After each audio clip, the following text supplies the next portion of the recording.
I remember a number of years ago when I was visiting the Creation Museum outside Cincinnati, Ohio. There was one display that really struck me. There are a lot of great displays. I'd encourage you to check it out if you haven't yet. But one display that struck me at the time, because I just hadn't pictured it in this way, was a depiction of the flood, Noah's Ark. It shows the ark that Noah had built, and inside the ark are Noah and his family, Noah, his wife, his 3 sons, and their wives. They're sitting in the ark, and it's sitting on top of the water. The water has risen, but the water has not yet risen to the highest point that it is eventually going to be. And so it shows the tops of the mountains, these rocks that are sticking out from underneath the water. But there's something on the mountains, there's something on those rocks. It's people. People who obviously realized what was happening.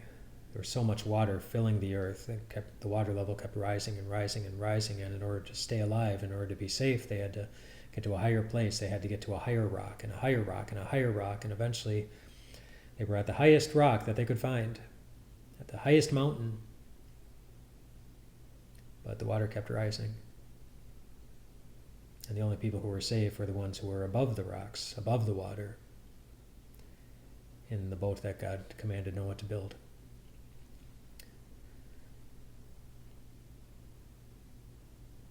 There's so many things in life that can make you feel like you're drowning. People say you're up to your neck in something. It's typically something difficult or painful or frustrating. Life can just be overwhelming in a way that it chokes off your confidence, chokes off your hope, chokes off your joy. And maybe for so long you don't know if those things are ever coming back again. If that describes you ever in your life, then think about the last line in verse 5 of Psalm 27, where David says, "He will set me high upon a rock." So he's thinking of a safe place up on a rock,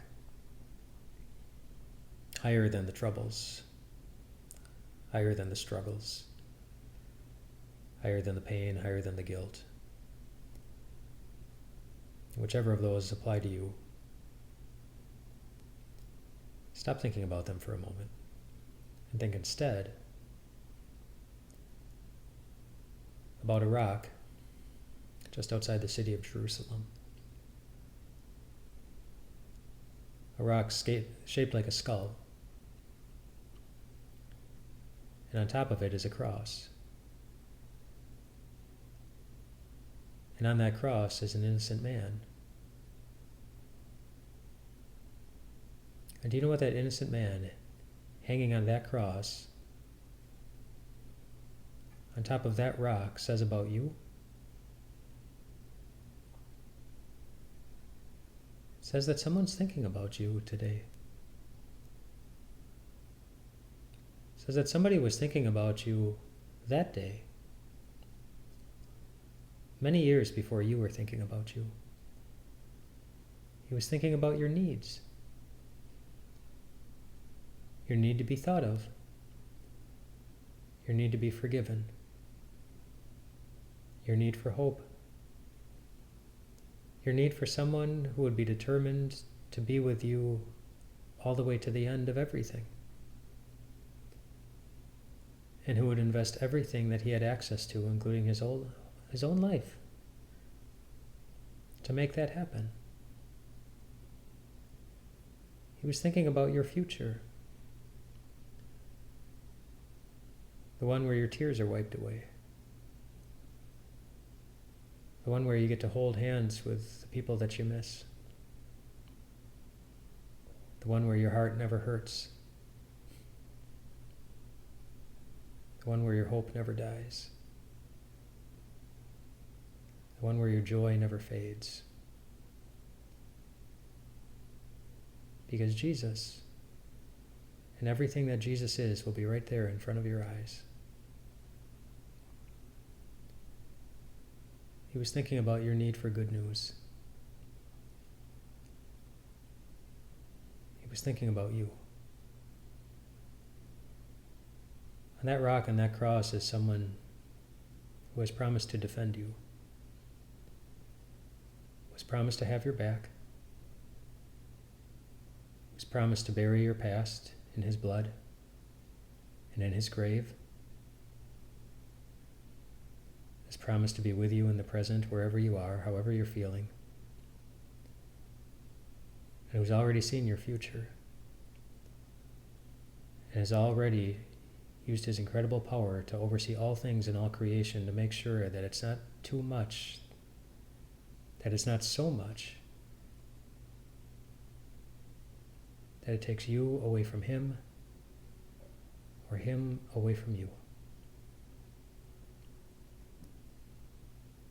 On that rock, high up on that cross, is your security.